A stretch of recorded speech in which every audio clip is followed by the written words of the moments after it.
আজকাল রান্নার থেকে আজকের রেসিপি পুঁটি মাছের ঝোল। আজ বানাবো পুঁটি মাছের ঝোল। তো পুঁটি মাছ এখানে এরকম দেশি পুঁটিগুলি একদম ডিম ভর্তি, কি সুন্দর মাছগুলি দেখো। এই যে পুঁটি মাছ নিয়েছি হলুদ লবণ মেখে, আর এরকম লম্বা লম্বা করে বেগুন কেটে নিয়েছি, আর পেঁয়াজ পেস্ট করেছি, কালো জিরা আর ধনে পাতা। এই দিয়ে আমি আজ বানাবো পুঁটি মাছের ঝোল। কড়াইটা গরম হয়ে গেছে, এখন আমি তাতে মাছটা ভাজার জন্য ধরো দুই আড়াই চামচ তেল দিয়ে দিলাম। যেহেতু কড়াইটা গরম, তো তেলটাও ফট করে গরম হয়ে গেল। এখন আমি তাতে পুঁটি মাছগুলি হালকা ভেজে নিব, ঝোল করবো তো তাই একটু ভেজে নিলে ভালো লাগবে।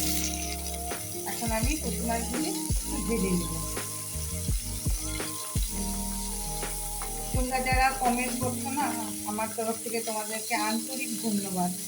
যারা তোমরা ভালোবাসা দিচ্ছ, তোমাদেরকে অনেক অনেক ধন্যবাদ। কারণ কি তোমাদের জন্যই কিন্তু আমি আজ এই কয়েকদিন ধরে একটু রান্না করতে পারছি, হয়তো কিন্তু উৎসাহটা পেতাম না। তাই তোমাদেরকে অসংখ্য ধন্যবাদ। এই যে দেখো, এই বেশি ভাজবো না, এরকম এক পিঠ একটু হলেই আরেক পিঠ উল্টে দিব, কড়া ভাজবো না। মাছগুলি দেশি পুঁটি মাছ, একদম ভালো, মানে ডিম আছে ভিতরে, আর একদম টাটকা ফ্রেশ। আজকাল তো বেশি ওই চাইনিজ পুঁটি বেশি পাওয়া যায়, তো এটা একদম দেশি পুঁটি মাছ। তো আমি এখন মাছগুলি ভেজে নিই। এই যে মাছগুলি আমি এইটুকুই ভাজবো, এই যে এরকম করে, বেশি বেশি লাল লাল করে ভাজবো না, হালকা ভেজে আমি এখন মাছগুলি তুলে নিই। মাছগুলি ভাজা হয়ে গেল, তুলে নিলাম। এখন আমি রান্নার জন্য তেল দিয়ে দেবো, মোটামুটি ধরো 3 চামচের মতন তেল দিয়ে দিলাম। দিয়ে আমি তাতে আধা চামচ, ছোটো চামচের আধা চামচ কালো জিরে দিয়ে দেবো, আর তাতে দিয়ে দেব বেগুন। এই লম্বা লম্বা করে বেগুন কেটেছি, বেগুনটা এখন একটু ভাজা করি।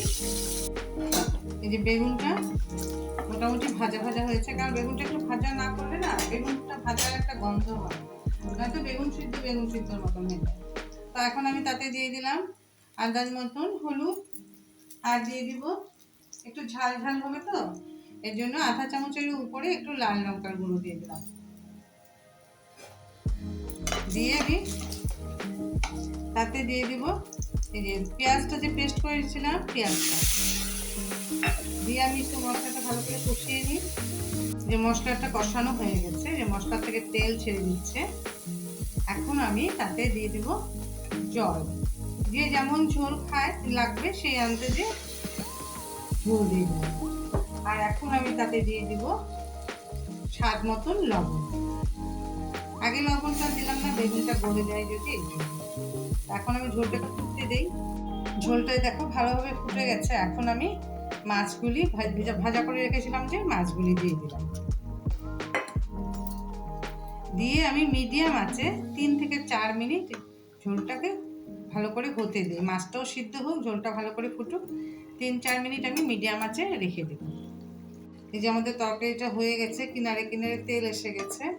আমি মোটামুটি ধরো 4-5 মিনিটের মতন ঝোলটাকে ভালো করে ফুটিয়েছি, আর মাছটাও সিদ্ধ হলো। তা এখন আমি এটা ঝোল করলাম তো, তাই আমি পেঁয়াজ এখানে মিডিয়াম সাইজের একটা পেঁয়াজ পেস্ট করেছি, বেশি পেঁয়াজ দিইনি। তো এখন আমি তাতে দিয়ে দেব টমেটো কটা দিয়ে দিলাম, আর দিয়ে দিব ধনে পাতা। এই ছোট ছোট করে ধনে পাতা কেটে নিয়েছি, দিয়ে দিলাম ধনে পাতা। দিয়ে এই আমাদের হয়ে গেল পুঁটি মাছের ঝোল। এখন আমি গ্যাসটা অফ করে দেব। এই আমাদের কমপ্লিট পুঁটি মাছের ঝোল।